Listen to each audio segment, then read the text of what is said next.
Welcome to making clipping the herald a more interesting task. This is intended for teachers and parents. The idea is we have 8 categories. We go from opinion pages,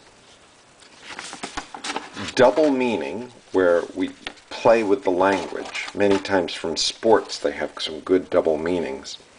There are cool photos and lessons from the news, reminding us of what we should be doing. Of course, there's cartoons. It's good to have a laugh. We can learn about people and say things like, I didn't know that about her. She did that.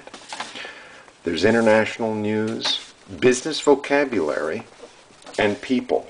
Using these 8 topics, we can go through a newspaper and say, okay, let's take the Broward and State. This is like the local section.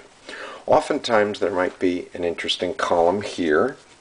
If it attracts our eye, we're showing the child this is meaningful. What I clipped here was a lesson from the news. I make a small mark up in the corner, right? And then we've got some interesting things that took place there. At the end of the Broward and State section, there's action line. That's always nice to keep. You never know what will be interesting in action line. The third area to look for is what do we have here? Obituaries. The mom of Stevie Wonder. Her name was Lula Hardaway. Lula Hardaway. Okay.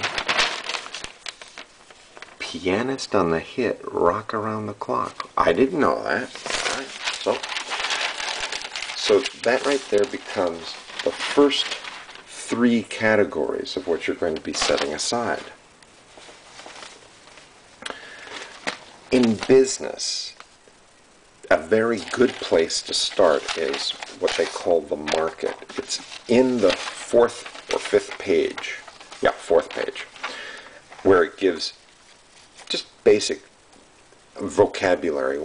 It either goes up, stays the same, or goes down. And there's a variety of language here that's very good for students to be working with.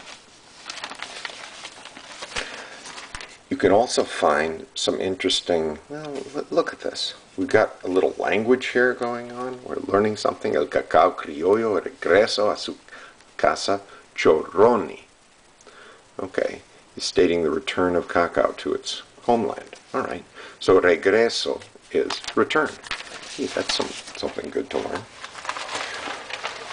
Right on the front page, I'm a language teacher, so I like to see, okay, there are soccer rules, and soccer is number 1.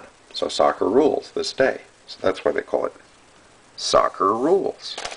It's kind of fun, don't you think? And so that would go under the double meaning section. Let's continue.